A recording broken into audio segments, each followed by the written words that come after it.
Anti-fragile has been quite an interesting topic of discussion in a number of organisations that I've come across. And I think let's dispel one of the myths straight up, and that is it's not about becoming invincible and indestructible.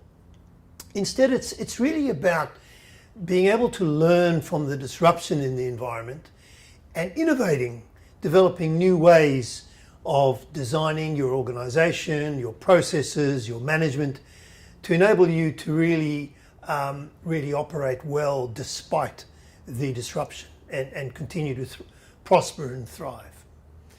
So some of the examples that are quite interesting and might really help to understand the concept are, firstly, the whole development of multiple decision-making and learning nodes in the organisation. So in other words, rather than centralising decision-making at one centralised point, which really means that, you know, it all flows from the wisdom of a particular one decision, we have various points through the organisation at which these decisions can be made. And this has got a number of advantages. One of them is that you then have a diversity of opinion. And so, you know, that obviously improves the overall level of kind of thinking and the ultimate decision that is made. But the other factor is that by having multiple decision-making or learning and decision-making nodes, you can kind of learn which ones work best and which ones don't. And so then develop and adopt best practice through the organisation via the sort of combining of all these different perspectives on the decisions that need to be made. The second one is really to develop, in some cases, in very selected areas, deliberate redundancy.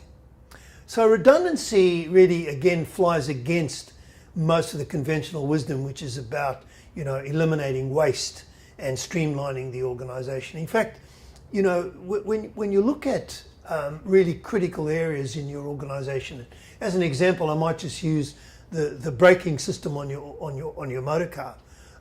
You have dual braking systems in your car, in most modern cars. And what we know is that for 99.9% of the time, it's only the major system that is really operating. But in the event of that system failing, you've got a secondary system which kicks in and really brings the vehicle to a safe stop.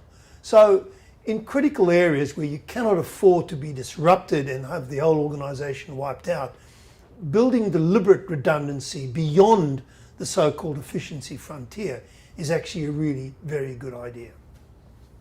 And the last point, I suppose, from anti-fragility in an organisational sense is really something I've mentioned before.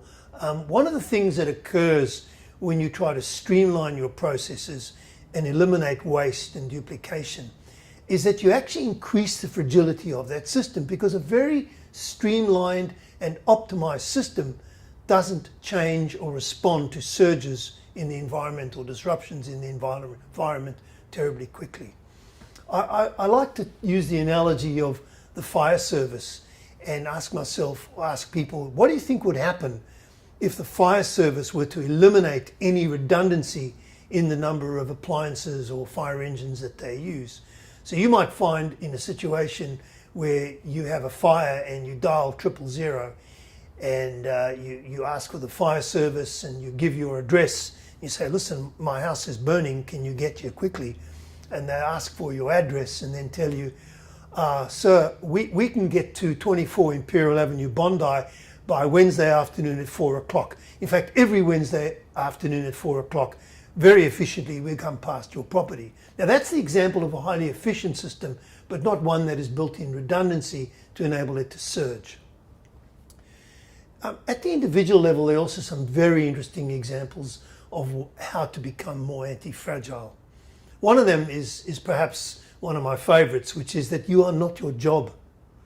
So your life and your well-being and your overall lifestyle shouldn't simply depend on your job. You are much more than your job.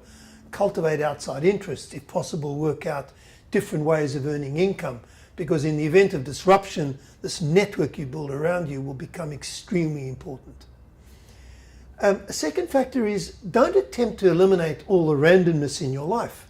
So if you like to go to the same restaurant on a Friday night because you know the menu and the maitre d' understands your needs and serves you well, try a different restaurant. In other words, introduce small variations in your life which cause you to have to think and make different decisions from time to time. This will actually build your resilience muscle and allow you to cope much better with the kind of disruptions that you might encounter in your life at some point in time. And finally, something I always tell my children, and that is to accept multiple points of view when you're looking for advice.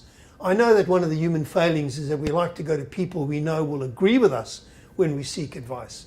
But in fact, some of the best advice you will get is from people who generally disagree with you, because they will cause you to rethink and think very carefully about your original view and hopefully improve the overall decision that you make.